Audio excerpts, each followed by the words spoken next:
Welcome to Positive Atheism English channel. Today I shall read out the book Why I Am an Atheist, one of a series of lectures delivered by Madeleine Murray O'Hair from America. She was an American activist supporting atheism and separation of church and state. In 1963, she founded an organization, American Atheists, which she served as its president until 1986, and after that, her son John Garth Murray succeeded her. She created the first issues of American Atheist magazine too. So now we shall move on to her book, Why I Am an Atheist. I have composed these two speeches because I want to talk with you. I want to talk with you because I have something to say. My name is Madeleine Murray O'Hair. I am an atheist. I am a bit more than that, an atheist. I am in fact the atheist. The atheist who made Americans stop to take a little stock of their accepted values. For I am the atheist who fought a battle right up to and through the Supreme Court of the United States in order to have Bible reading and prayer recitation as a religious ceremony removed from the public schools in all 50 states of our Union. Two questions are put up to me more than any others, and they are: how did you get that way? And why do you want to fight about it?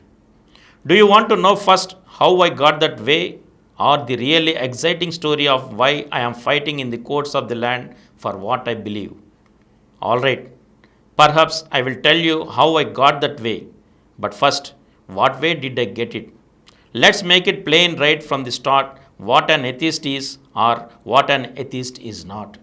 First, I am not an agnostic, nor a rationalist, nor a realist, nor a secularist, nor humanist, nor any other fancy name behind which people must hide in order to be safe in our society. And isn't it an indictment against our society that we who do not believe, we non believers of all stripes, must hide behind certain names, since reprisals and sanctions would be put into effect against us if we said what we really believe?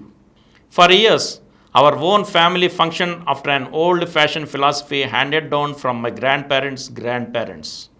It was a very nice philosophy of shake your fist in your pocket, never shake your fist in someone's face. Never say what you really think. Many more families in America apparently have had the same philosophy and have lived by it.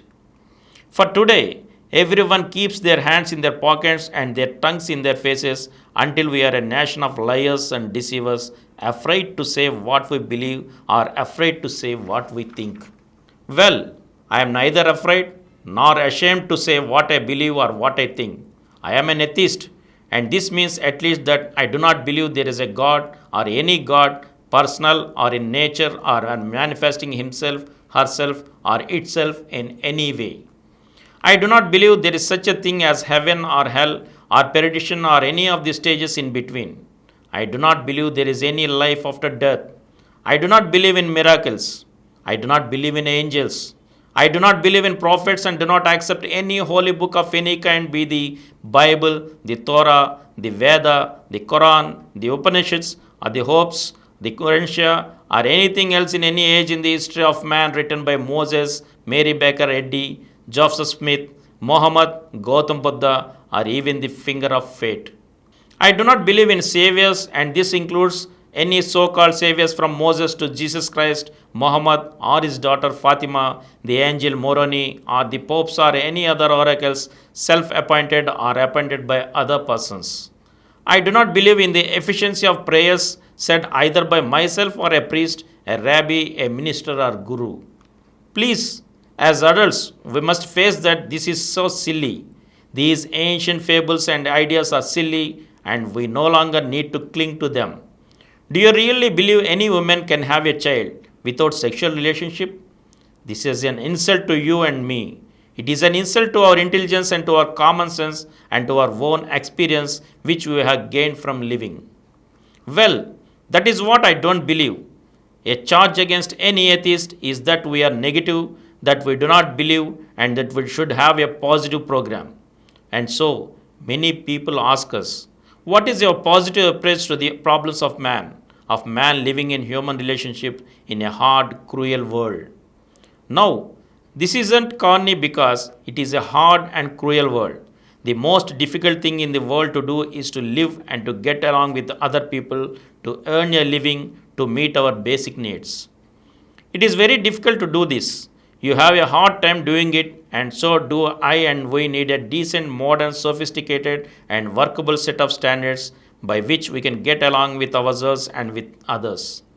We can toss out all this old garbage of rules laid down by God.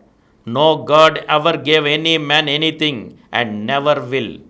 We solve our problems ourselves and they are not going to get solved. And you know it and I know it.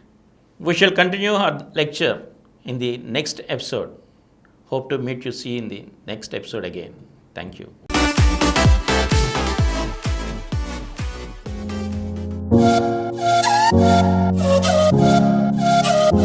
Please download Samaram multi-channel app and watch your favorite channels from your mobile. App available on Google Play Store and subscribe to the channels. For more videos, please subscribe to this channel Positive Atheism and activate the bell icon.